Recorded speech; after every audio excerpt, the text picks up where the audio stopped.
Hey, welcome back. My name is Cole. I'm here to answer any questions you have about solar from the comfort of your own home. And another big question I have is, will solar produce energy at night? That's another big concern that some people might have if they don't know exactly how the energy production and stuff moving around on the grid works. And that's totally fine because I'm going to answer that question here today. So unfortunately, solar cannot produce energy at night, and that's obviously because there's no sun at night. But that doesn't really matter because there's a specific technology we can use as a homeowner connected to the grid that will help you out with that. Here's how it basically works. First, we're going to find your system size based on your energy usage, and that's going to require three pieces of information. It's going to require your yearly kilowatt hour usage or monthly average kilowatt hour usage.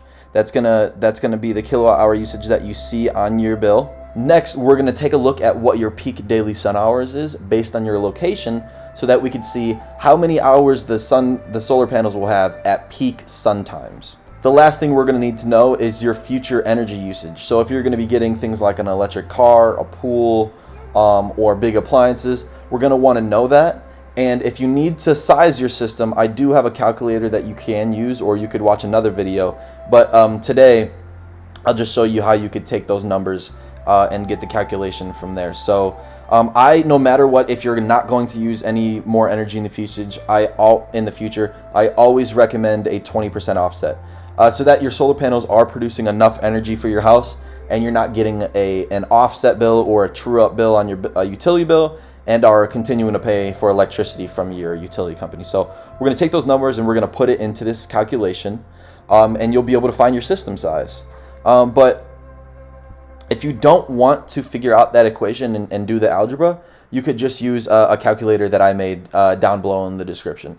You basically just put in your yearly kilowatt hour usage or your average monthly, and then it spits out a system size for you.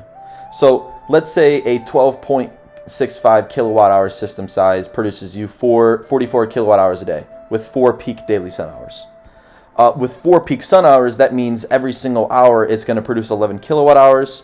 And throughout those 4 hours, it's going to produce all 44 kilowatt hours that you're going to need to use the entire day, including at night. So even if you use 22 kilowatt hours during the day, you still have an extra 22 that you produced, and that energy goes onto the grid.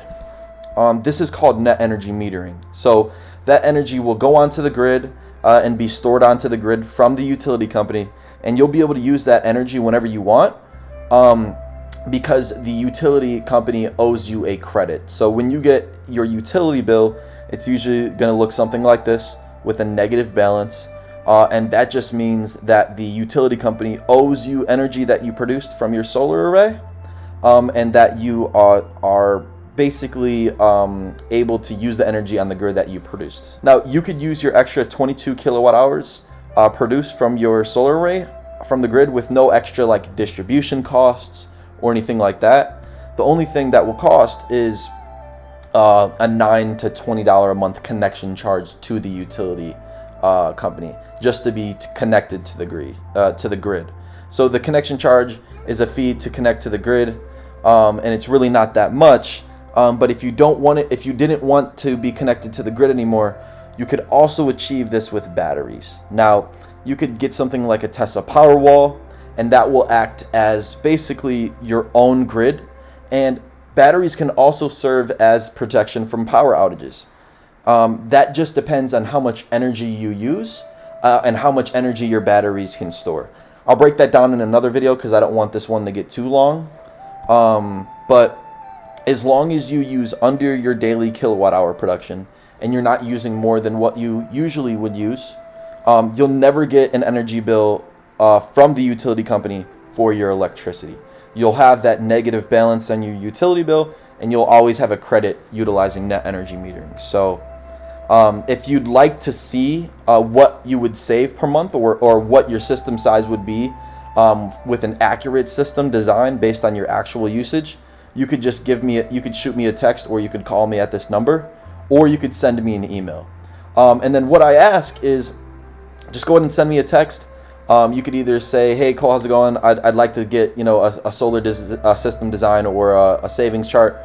And then what I'll ask for you in return is your utility bill. What I'll take is that, and I'll be able to plug that into my software that will get you those accurate numbers based on your actual usage. So if you want to do that, awesome. If not, I hope this video really helped you understand how energy kind of works at night with solar, and how you still are going to be able to use the same amount of energy you use. So I hope you guys enjoyed this one, and I'll see you guys in another video.